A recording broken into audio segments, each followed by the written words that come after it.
Hello dear students. पिछले lecture में हमने रिटेलिंग के विषय में पढ़ा।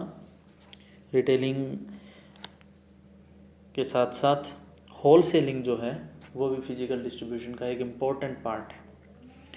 इसमें हम होल सेलिंग के बारे में पढ़ेंगे, different types of wholesaling के विषय में पढ़ेंगे और importance and differences between wholesaling and retailing के विषय में पढ़ेंगे। तो जिस तरह से रिटेलिंग का कार्य वस्तुओं और सेवाओं को उपलब्ध कराना है, वैसे ही होलसेलिंग का कार्य भी वस्तुओं को उपलब्ध कराना है। लेकिन बेसिक डिफरेंसेस जो है होलसेलिंग और रिटेलिंग में ये है कि रिटेलिंग वस्तुओं और सेवाओं को अल्टीमेट कस्टमर्स को उनके पर्सनल सेटिस्फेक्शन के लिए प्रोवाइड कराती है। उनकी पर्सनल जो डिमांड है या वांट्स है उसको सेटिस्फेक्शन के लिए प्रोवाइड कराती है।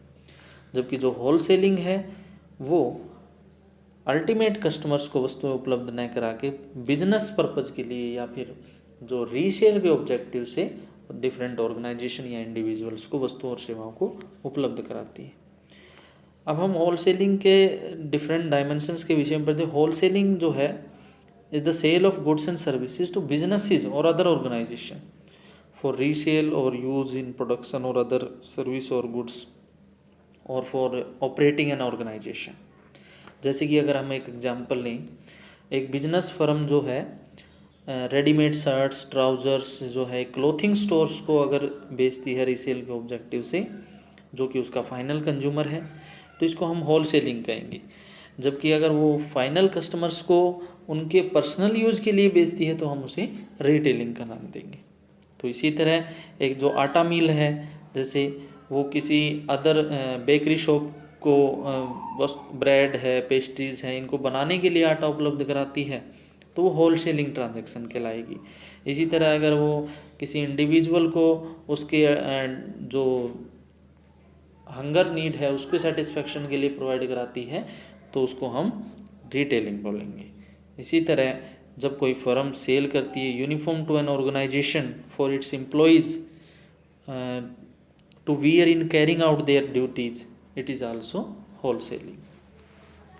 So we can say that wholesaling include all those activities in selling goods and services to those who buy for resale or business use, and it exclude manufacturer and farmers, क्योंकि वो जो है actual producer है न कि उसके trader हैं, तो इसलिए उनको शामिल नहीं किया जा सकता। इसके साथ साथ होलसेलिंग में रिटेलर्स को भी एक्सक्लूड किया जाता है।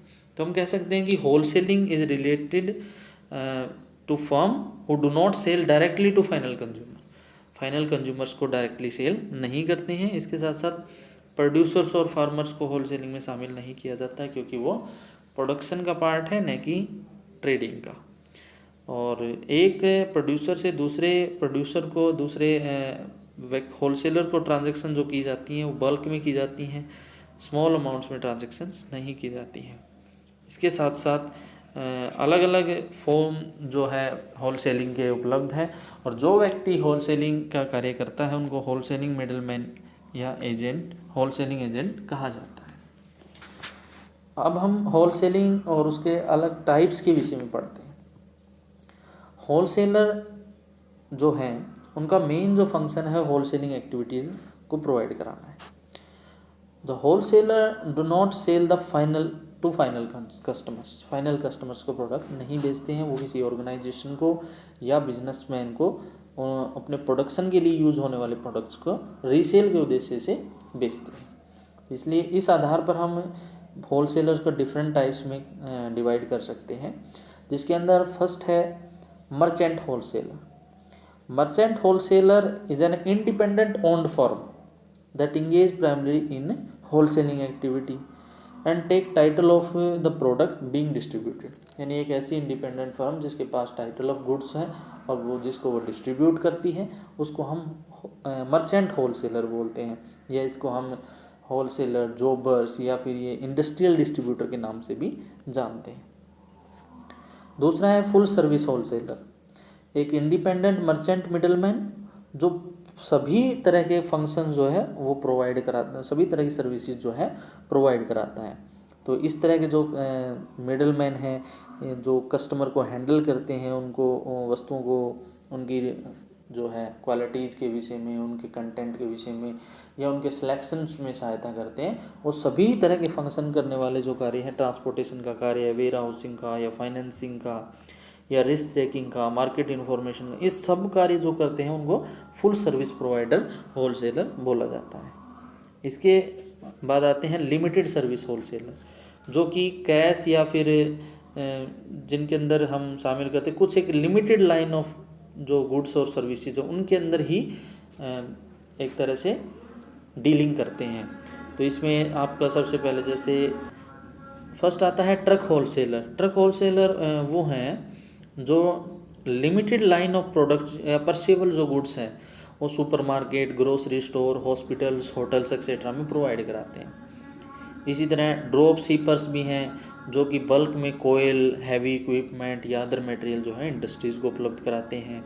इसके साथ साथ रोक जॉबर्स हैं जो ग्रोसरी रिटेलर्स को लगभग नॉन फूड जो आइटम है वो उपलब्ध कराते हैं।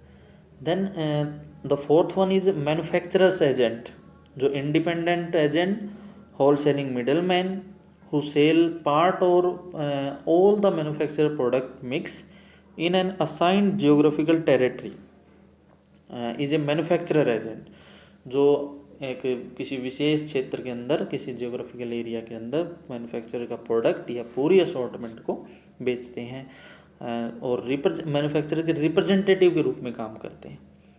जो एजेंट्स हैं वो मैन्युफैक्चरर के एम्प्लॉय नहीं हैं, they are independent business firm who are selling goods and services on behalf of the manufacturer.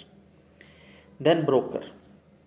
A broker is an independent agent, wholesaling middleman that bring buyers and seller together and provide market information to one party to another party. जो broker है वो एक party को दूसरी party के मिलाने का काम करता है, यानी मैन्युफैक्चरर और जो उसका उपभोक्ता है या उसका जो खरीदार है उसको मिलाने का काम करता है। ये जनरली जो है फिजिकली हैंडल नहीं करते प्रोडक्ट को डिस्ट्रीब्यूट करने में, बल्कि सिर्फ उन दोनों के बीच में कड़ी का काम करते हैं, उनको इन्फॉर्मेशन शेयर करने का काम करते हैं, प्रोडक्ट की जनरल मार्केट कंडीशन के बारे में बताने का काम करते हैं। और इसके लिए जो है ब्रोकर कमीशन प्राप्त करते हैं जिसको हम ब्रोकरेज बोलते हैं। Manufacturer and retail branches and offices, तो ये होलसेलिंग ऑपरेशन जो है conducted by the seller and और buyer themselves rather than through independent wholesaler, यानी जब मैन्युफैक्चरर है या बायर है वो स्वयं कोई ब्रांचेज के माध्यम से प्रोडक्ट और सर्विसेज को उपलब्ध कराता है, न कि किसी इंडिपेंडेंट होलसेलर के माध्यम से, तो वो भी एक तरह से होलसेलिंग का एक टाइप्स है।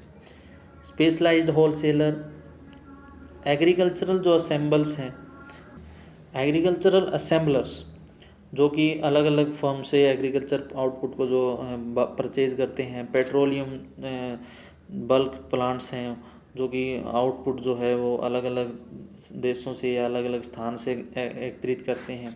या ऑक्शन कंपनीज हैं जैसे ऑक्शन कार्स हैं, इक्विपमेंट्स हैं, डीलर्स हैं, ये भी एक तरह से होलसेलिंग का टाइप है जो कि एक स्पेशलाइज्ड प्रोडक्ट के अंदर डील करते हैं। These are some different types of wholesaling: merchant wholesaler, full service wholesaler, limited service wholesaler, manufacturer agents, broker and manufacturer and retail branches and offices, and specialized wholesalers.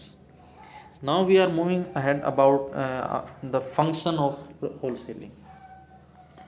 Wholesalers are more efficient in performing one or more of functions. Like it has performing many functions. Like first is selling and promotion. Promotion और selling का जो कार्य है wholesalers के माध्यम से किया जाता है। लो कॉस्ट में रिलेटिवली जो है स्मॉल बिजनेस कस्टमर्स को प्रोडक्ट उपलब्ध कराते हैं। Buying and assortment buildings, wholesalers are able to select item and build the assortment their customers need, saving them considerably work. जो है होलसेलर जो है अपने कस्टमर्स के अकॉर्डिंग जो है असॉर्टमेंट तैयार करते हैं और उसको प्रोवाइड कराते हैं। बल्क में जो है वस्तुएं खरीदते हैं जिससे कि मैन्युफैक्चरर जो है उनको जो ज़्यादा स्टोरेज की या फिर वेयर हाउसिंग की आवश्यकता नहीं है, तो वेयर हाउसिंग की फैसिलिटी भी जो है मैन्युफैक्चरर जो होलसेलर है उसके द्वारा प्रदान की जाती है। ट्रांसपोर्टेशन की फैसिलिटी जो है जल्दी डिलीवरी के लिए प्रदान की जाती है बायर्स को। फाइनेंसिंग फैसिलिटी प्रोवाइड की जाती है। जनरली जो ये है होलसेलर जो है फाइनेंशियल रूप से स्ट्रॉन्ग होते हैं, इसलिए ये जो है फाइनेंशियल सर्विसेज भी प्रोवाइड कराते हैं। इसके साथ साथ रिस्क जो है सबसे ज़्यादा होलसेलर के द्वारा ऑब्जर्व किया जाता है, क्योंकि चाहे वो चोरी का डर हो, डैमेज का हो, स्पॉइलेज का हो या फिर ऑब्सोलेंसेस का हो, किसी भी तरह का रिस्क बेयरिंग जो है सबसे ज़्यादा होलसेलर के द्वारा बियर किया जाता है। मार्केट की इन्फॉर्मेशन जो है सप्लायर्स जो हैं, कस्टमर्स जो हैं, कंपटीटर्स हैं, उनके पास ज़्यादा होती हैं। प्राइस के डेवलपमेंट की, न्यू प्रोडक्ट के विषय में जो है मैन्युफैक्चरर को इन्फॉर्मेशन उपलब्ध कराने का काम भी होलसेलर के माध्यम से किया जाता है। तो ये कुछ कार्य हैं जो होलसेलर जो है जनरली प्रोवाइड कराता है मैन्युफैक्चरर को भी और उसके साथ साथ रिटेलर्स को भी। अब हम बात करते हैं कि होलसेलिंग और रिटेलिंग के मध्य में क्या डिफरेंसेस हैं। तो होलसेलिंग और रिटेलिंग के मध्य में कुछ बेसिक डिफरेंसेस हैं, जैसे कि होलसेलिंग जो है वो इंडिविजुअल जो और ऑर्गेनाइजेशन जो बिजनेस पर्पज़ के लिए प्रोडक्ट खरीद रही है उनके साथ डील करती है, जबकि जो रिटेलिंग है वो अल्टीमेट कस्टमर या फाइनल कस्टमर्स के साथ वस्तुओं और सेवाओं की डीलिंग करती है। दूसरा जो परचेजिंग वॉल्यूम है या सेलिंग वॉल्यूम है वो होलसेलर और रिटेलर्स में बहुत डिफरेंसेस है।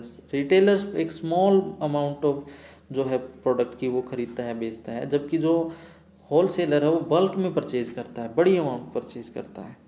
दूसरा फोकस जो है रिटेलर्स का वो इंडिविजुअल बायर्स हैं जो अपनी या अपनी फैमिली की जो वांट सेटिस्फेक्शन पे ज़्यादा को ध्यान देते हैं, जबकि जो होलसेलर है उनका जो मुख्य फोकस एरिया है वो इंडिविजुअल या ऑर्गेनाइजेशन है जो अपनी प्रॉफिट को मैक्सिमाइज करना चाहते हैं।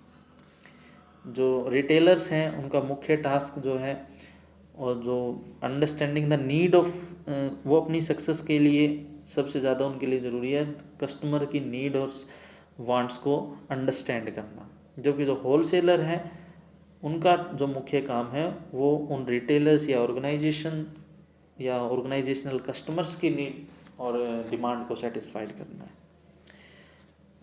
तो इस तरह से हम ये होल सेलिंग और रिटेलिंग के मध्य में डिफरेंसेस को डिफाइन कर सकते हैं। बेसिक डिफरेंसेस जो हैं वो होल सेलिंग और रिटेलिंग में यही हैं कि होल सेलर्स जो है वो ऑर्गेनाइजेशन और इंडिविजुअल जो रीसेल पर्पज़ के लिए या बिजनेस पर्पज़ के लिए वस्तुओं का प्रयोग करते हैं उसके साथ डील करती है, जबकि रिटेलर्स जो हैं वो अल्टीमेट कस्टमर्स के साथ प्रोडक्ट और सर्विसेज में डील करती हैं। This is all about wholesaling and this is the important function of distribution channels. These both wholesaler and retailers make the distribution as efficient. Thank you.